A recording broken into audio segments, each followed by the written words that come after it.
초등학교 운동회나 체육 시간에 장애물 경기가 있습니다. 장애물을 잘 넘으면 목표 지점에 잘 도달할 수 있습니다. 그러나 그 장애물에 걸려 넘어지면 다치기도 하고 꼴찌가 되기도 합니다. 하나님은 우리의 행복을 위하여 감사하라고 명령하셨지만 우리는 감사를 방해하는 여러 가지 장애물 때문에 잘 감사하지 못할 때가 많습니다. 감사는커녕 원망과 불평 속에 살 때도 많습니다. 여러분은 감사의 장애물들을 잘 극복하고 신앙의 경주에서 승리하시기를 바랍니다. 자, 그렇다면 우리가 극복해야 할 감사의 장애물에는 어떤 것이 있을까요? 첫째는 욕심입니다. 우리가 감사 생활을 잘 못하는 가장 큰 이유는 바로 욕심 때문입니다. 우스갯말로 사람의 욕심은 너무 높아서 하나님조차도 사람의 욕심을 채울 수 없다라는 말이 있습니다. 이처럼 세상의 것으로 채울 수 없는 것이 인간의 욕심입니다. 사람은 어느 하나를 간절히 원하다가 그것을 소유하게 되면 만족하고 감사하는 것이 아니라 또 다른 것을 원하고 더 많이 바라다가 불행의 늪에 빠지게 됩니다. 욕심과 감사는 공존할 수 없습니다. 욕심은 사탄에게 속해 있고 감사는 하나님께 속해 있습니다. 하나님의 은혜를 한순간에 불평으로 바꿔놓는 것이 욕심입니다. 어느 정도의 욕심은 삶의 의욕을 불러일으키지만 지나친 욕심은 불행을 자초하는 원인이 됩니다. 그러므로 우리는 바울의 고백처럼 자족할 줄 알아야 합니다.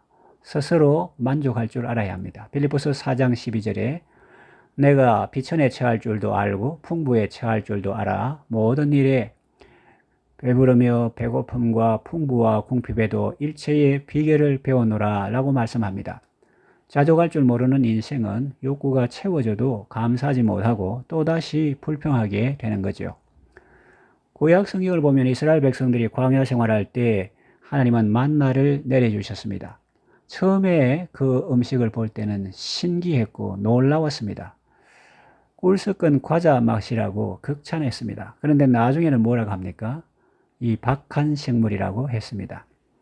이미 자신이 원하는 것을 소유하고도 감사하지 못하는 사람은 욕심의 수렁에 빠져 있는 상태입니다.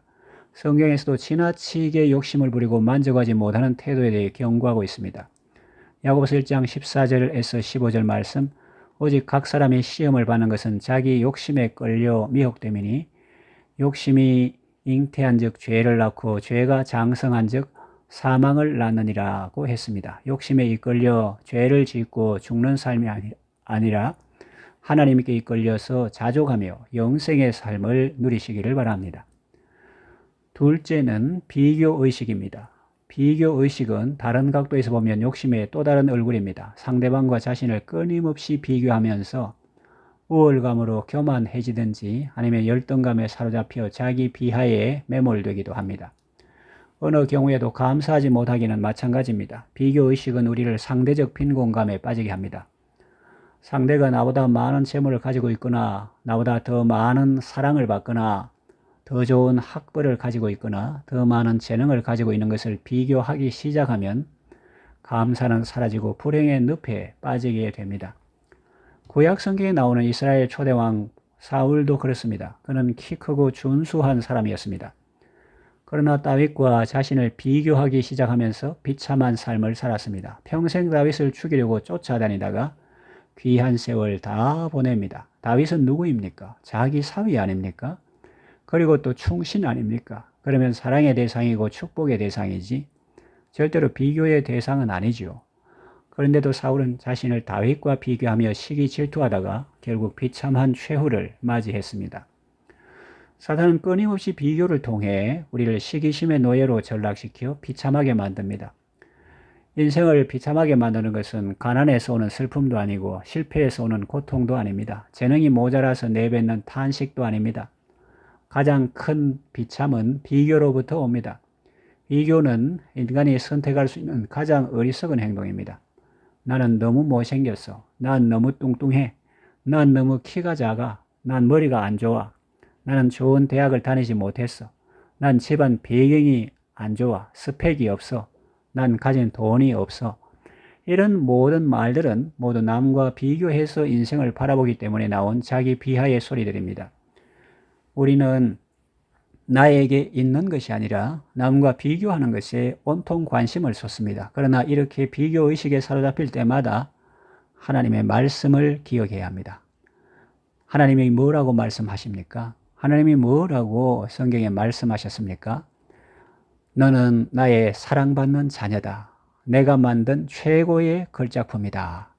포엠하다. 이렇게 말씀하죠. 옆 사람에게 말합시다. 당신은 나에게 이 세상에서 최고의 사람입니다. 당신은 너무 멋진 사람입니다. 나는 당신 한 사람으로 충분합니다. 비교의식에 사로잡히지 말고 하나님의 말씀에 사로잡혀서 언제나 감사하며 인생을 즐기며 복된 삶을 살아가시기를 바랍니다. 셋째는 염려입니다. 사람들이 염려하는 문제의 오직 10%만 현재에 부딪힌 문제이지 나머지 90%는 쓸데없는 과거의 일이나 아직 일어나지 않은 미래의 일 때문이라고 합니다. 그래서 주님은 이렇게 말씀하셨습니다. 마태복음 6장 34절 그러므로 내일 일을 위하여 염려하지 말라. 내일 일은 내일이 염려할 것이요 한날 괴로움은 그날에 족하니라. 미래의 일을 앞당겨 염려하지 말라는 말씀이죠. 우리 인생살이 속에 염려가 생길 때마다 마음의 짐을 하나님께 맡기는 것이 생각처럼 쉬운 일은 아닙니다. 그래도 성경은 우리에게 염려하지 말라고 가르칩니다. 염려가 마음에 슬그머니 고개를 들 때 우리는 감사함으로 간구해야 합니다. 빌립보서 4장 6절 오직 모든 일에 기도와 간구로 너희 구할 것을 감사함으로 하나님께 아뢰라고 말씀하죠. 염려가 심령이 위축되고 찐눌리는 불안한 현상이라면 감사는 심령에 즐거움과 기쁨이 넘치게 합니다. 감사함으로 드리는 기도는 과거에 받은 은혜와 현재 누리는 모든 축복과 심지어 현재의 힘든 상황까지 합력하여 선을 이루실 것을 내다보며 미래까지 감사하는 것입니다. 신선한 바람이 하늘의 먹구름을 말끔히 걷어가듯이 감사하는 마음은 염려의 먹구름을 순식간에 없애버립니다. 예수님이 말씀하셨죠. 염려하지 말라. 사도 바울도 오늘 본문을 통해서 우리에게 말씀합니다. 아무것도 염려하지 말라. 염려하면 몸 상하고 마음 상하고 믿음 떨어지고 여러 가지 손해가 많습니다. 그러니 염려하지 말고 기도하라고 말씀하십니다. 오직 모든 일에 기도와 간구로 너희 구할 것을 감사함으로 하나님께 아뢰라. 기도하면 하나님의 평강이 우리의 마음과 생각을 지켜주십니다. 염려로 신앙생활에 손해보지 말고 기도로 많은 유익을 얻는 성도가 되시기를 바랍니다. 이제 말씀을 정리하며 맺으려고 합니다. 장애물 경기에서 우승하는 선수처럼 우리 인생의 경주에서 나타나는 감사의 장애물들을 믿음으로 잘 극복하시고 언제나 맑고 밝고 건강한 삶을 사시기를 바랍니다.